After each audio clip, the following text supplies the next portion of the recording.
welcome back. And of course, it's your favorite morning show, Good Morning Nigeria. Now, if you're anything like me, money has been on your mind. Money has been on the mind of all Nigerians, especially from last year with the plummeting prices of oil. We have seen the value of Naira dwindle. Now, we have in the studio with us Dr. Chizia Boniface, or Dr. Boniface Chizia. Now, he's a veteran in the financial sector, specifically consulting in the banking sector. And today, he's going to be discussing with us, we're talking about the effects of the change of the value of Naira. Naira has been going up magically after the presidential election. And of course, the central bank have recently banned the use of foreign exchange in Nigeria, even going as far as claiming to prosecute people using perhaps the dollar for, as legal tender in Nigeria. We should go back to using our local legal tender, which is the Naira. And we're going to be talking about this and much more on the show. Welcome, sir. Thank you very much. Like I said, money's on my mind. Is money on your mind? It's on everybody's mind, I'm sure. It's on my mind too, I'm sure. Okay, now let's take it from the issue with our Naira. I was one of the happiest people to hear that Naira was doing better. Literally a few days after the presidential election was announced and everyone was comfortable. Now, following from the effects of oil prices last year, a lot of us assumed that it was oil, the issue with oil affecting the Naira. But now, the fact that just after the election we've seen a change, what does that tell us? Well, I think that's what essentially that tells you is the fact that there was some fear about the elections. And most lack of confidence. People were afraid, and it's not just Nigerians, and I mean even internationally, it had been predicted that come election 2015 that Nigeria was going to implode. Nigeria will be and there were also permutations and calculations. Some people went to in the case of the stars, and they said, look, most countries in the world, after 100 years of amalgamation and so on, they begin to have issues. And they are saying to us that, it's about the turn of Nigeria. And then if you looked at the circumstances, you looked at the scenario, and then you begin to say to yourself, yes, there might be something on this. And so there was this fear. And then if you look at the setting in Nigeria, as at that time, we had a situation whereby since 1999, we came back to democracy returned, to our shores. And then it's happened that because of the annulment of the June 12th election, the powers that be came together and said, look, let's try and bring peace back to our land. And so let's take this power, back to a section of the country, the Yorubas particularly. Let's go to Yorubas and let them take this because Abiola was deprived. And so this power went to Obasanjo. He was caught in prison, literally made a president. And then so now he got the power, and then since then, the power has been in the hands of a southern part of the country. And then if you look at the history of this country, that's an unusual development. So, and then they see themselves, the northerners see themselves being out of power for such a long time. And at some point in time, even the defections from PDP that you saw, 5 governors, 6, 7, was going to be 7, it became 5. But essentially it was due to the fact that there was this determination that it's about time power went back to the north. So there was fear. And if the election did not end the way it ended, President Jonathan decided to be a statesman and decided to become the sacrificial lamb. Because it's interesting we put it as sacrificial lamb. I mean, there's a winner, there's a loser. There wasn't much sacrifice in there. Well, no. Normally the trend is that it's going to be contested. I mean, I don't want to go on there and begin to say. I mean, even from where I sit here, I can see possibilities of gaps and contestations and so on and so forth.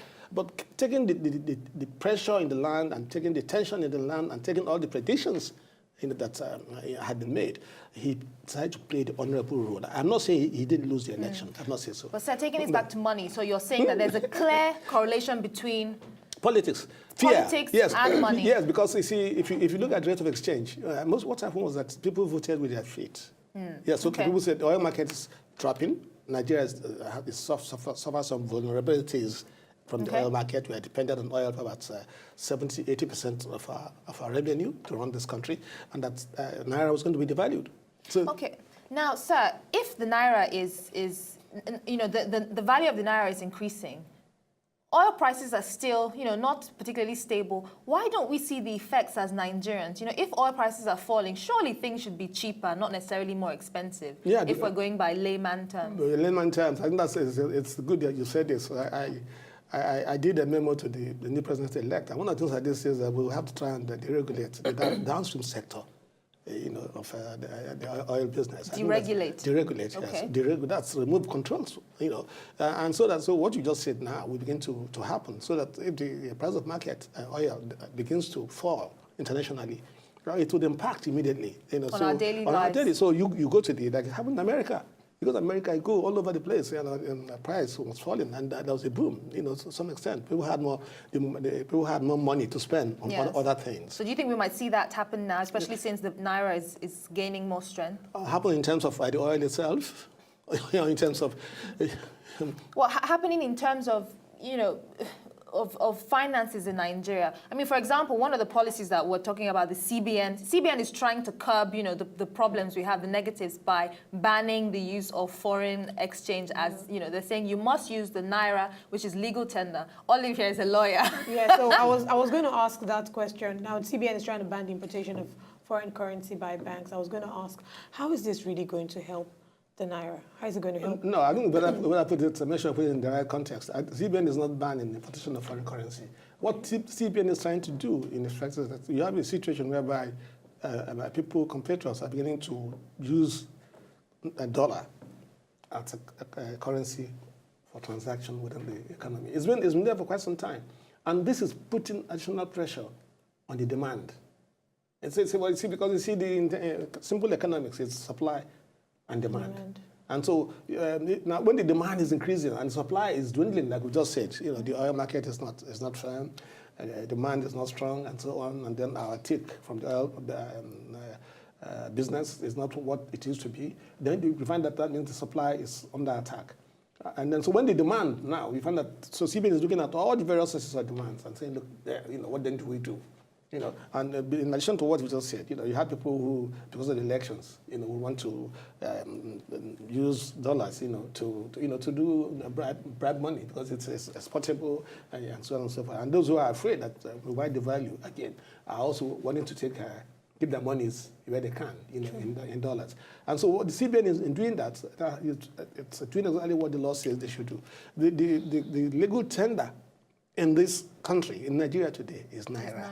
So what about people who, sorry to interrupt, what about people who, you can argue that for foreign companies, it's beneficial for them to, transact in whatever currency, in the pound or dollar, and especially companies that have to do with a lot of money. Isn't it safer in terms of transferring that amount? Naira, $10,000 versus millions of Naira. You would think that transferring the dollars would be easier. So is that ease irrelevant in this case? We should just abide by the rules of, Nigeria is a Naira-serving country, and that's what we should be using. Because some people are watching this, I think we should try and make sure we shed more light on this.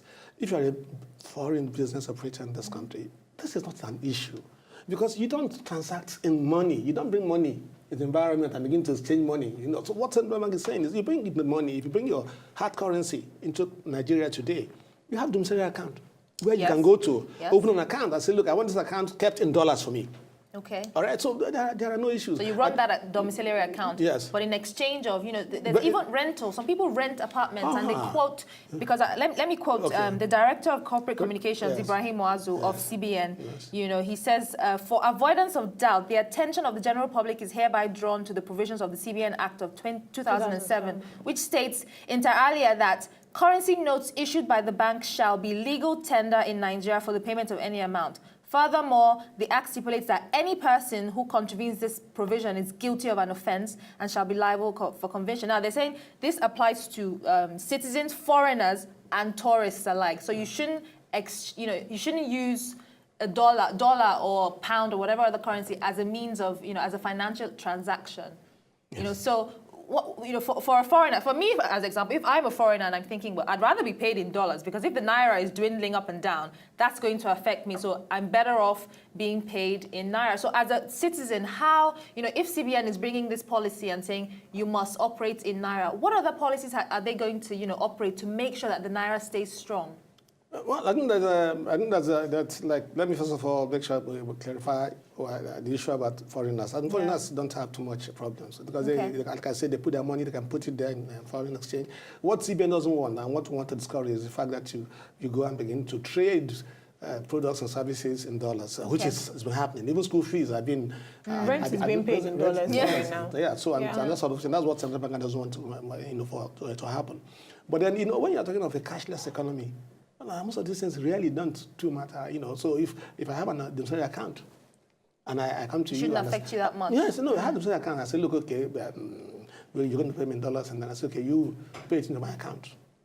Okay. Pay into my account. Eventually, this money, this dollar or whatever it is, if you're going to use it, you have to change it to Naira. Yes. So the most important is that to, if you now want to transact, if you're going to transact, then you must use Naira. But we can make the point you've not mentioned there, which is very important for our viewers, is that as a penalty. If you, I mentioned it in my introduction that the culprits would earn jail time. Yes, so you go to jail, and it's good that those who are involved should be very clear about this. That's very careful. If you are caught in this, But all these are a reflection of our level of development. We'll get to a stage where we begin to go the way we are going now, and then if we attain compatibility, that means Naira is no more going to be controlled, and the values of this and so on, and somebody has to worry about it. Like it happens anywhere. So this is a good road we're taking. It's a good road. We have to go down this road because we need to manage. If we don't manage it, then we'll not be able to manage the rates of exchange. Why do you think we're taking this road now? Countries like Angola, Ghana did this in 2011, 2012. Well, are they better off? They did it, and some of them reversed themselves. Ghana went down that road and then reversed itself. Actually, right now you can't transact in Ghana with dollars, can you? But Nigeria is wonderful now. For instance, you have Western Union, you have and so on. We have a lot of international transfer opportunities. I sent money to my daughter overseas, and really? 15 minutes. She's gotten it. Yes, I just pay Naira. I was going to ask. I said, sorry to cut you short. I was going to ask. I saw online that about 20 bureau de change offices were shut down because they were selling US dollars without documentation. And I wanted to know, have any measures been taken to ensure that this documentation is put in place? Well, I think, the central bank has a responsibility to ensure that these things are monitored and tracked. And so they tell operators, that's why you have to enhance your operating systems if you want to do business in Nigeria now. So because you have to make returns. In those days when you operated the bureau de change and you weren't able even to do any bookkeeping, and it's going to be in the past. So even if you are now somebody who is coming to some money and you own a bureau de change, and you must get somebody who is able to do some bookkeeping for you, because there's a need for us to track, to know exactly what is happening. And it's a business. You're doing it to make money. Yes, at the end it's of business. the day. Yes.